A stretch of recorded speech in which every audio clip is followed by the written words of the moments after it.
எல்லோருக்கும் வணக்கம். எல்லோரையும் வேர்ல்ட்ஸ் பெஸ்ட் தமிழ் சேனலுக்கு வரவேற்கிறோம். இந்த காணொளியில் நாம் பார்க்கவிருப்பது ஜெனரல் நாலேஜ் டெஸ்ட் நம்பர் 42க்கான காணொளி. இதுவரைக்கும் நம்ம வேர்ல்ட்ஸ் பெஸ்ட் தமிழ் சேனலை சப்ஸ்கிரைப் பண்ணாத புதிய நண்பர்கள் அதீங்கன்னா சப்ஸ்கிரைப் பண்ணிவிட்டு காணொளிகளை பாருங்கள். நீங்கள் பண்ணுற ஒவ்வொரு சப்ஸ்கிரிப்ஷன் நம்ம சேனலை அடுத்த கட்டத்துக்கு கொண்டு போகும். அதே மாதிரி இந்த காணொளி உங்களுக்கு பிடிச்சிருந்துச்சின்னா லைக் கொடுங்க, பிடிக்கலைன்னா டிஸ்லைக் கொடுங்க. அதே மாதிரி மறக்காமல் கமெண்ட் பண்ணுங்கள். முதல் கேள்வி, 2011 கணக்கெடுப்பின்படி தமிழகத்தில் எழுத்தறிவு விகிதம் 80.33%. இரண்டாவது கேள்வி, 69வது சட்ட திருத்தத்தின்படி எந்த ஆண்டு டெல்லி தேசிய தலைநகர் நிலையை பெற்றது? 1991. அடுத்து, ஆளுநரின் பதவிக்காலம் 5 ஆண்டுகள். அடுத்து, மக்களால் மக்களுக்காக மக்களே நடத்தும் ஆட்சி மக்களாட்சி என்றவர். மக்களால் மக்களுக்காக மக்களே நடத்தும் ஆட்சி மக்களாட்சி என்று கூறியவர் யார்? Abraham Lincoln. Abraham Lincoln.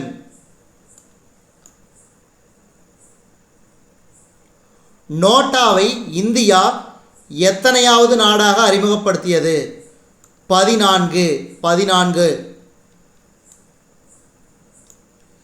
பேராசிரியர் தாவே அறிமுகப்படுத்திய குறைந்தபட்ச கற்றளவு மூலம் ஆரம்ப பள்ளி கல்வி வளர்ச்சி அடைய அறிமுகப்படுத்திய ஆண்டு? 1991. அடுத்து, தேசிய ஒருமைப்பாட்டு தினம் கொண்டாடப்படும் நாள்? நவம்பர் 19. உள்ளாட்சி அமைப்பின் அடிப்படை அலகாக சுயாட்சி பெற்ற கிராம குழுக்கள் பண்டைய காலத்தில் இருந்தது எனும் செய்திகளை கூறும் நூல்? அர்த்த சாஸ்திரம்.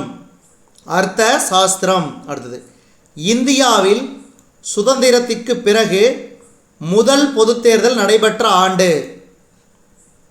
1952. மக்களாட்சி முறையின் வகை? 2. மாநில அரசை கலைத்து குடியரசுத் தலைவர் ஆட்சியை பிரகடனம் செய்யும் சட்டப்பிரிவு? மாநில அரசை கலைத்து குடியரசுத் தலைவர் ஆட்சியை பிரகடனம் செய்யும் சட்டப்பிரிவு? 356. அடுத்து, உலகிலேயே மிகப்பெரிய ஜனநாயக நாடு?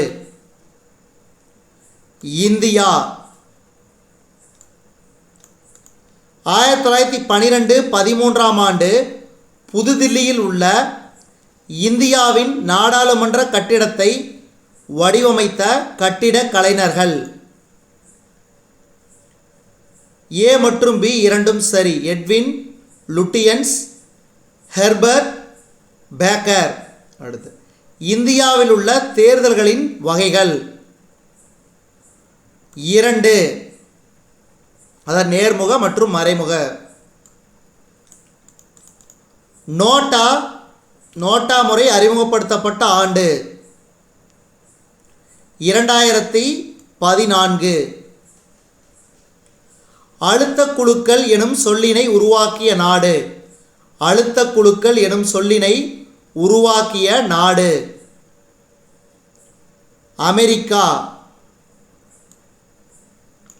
1992ஆம் ஆண்டின் தேசிய கல்விக் கொள்கை கரும்பலகை திட்டம் மூலத்தின் நோக்கம்? பள்ளிகளுக்கு அடிப்படை வசதிகள். 1992ஆம் ஆண்டின் தேசிய கல்விக் கொள்கை கரும்பலகை திட்டம் மூலத்தின் நோக்கம் பள்ளிகளுக்கு அடிப்படை வசதிகள். அடுத்து,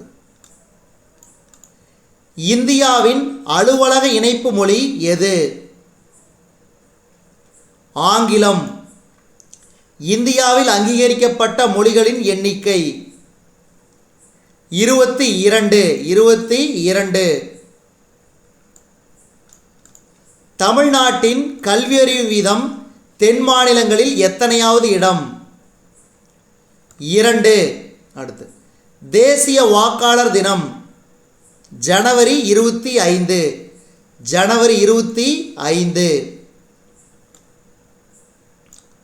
தேசிய அளவில் அரசாங்கத்தின் தலைவர்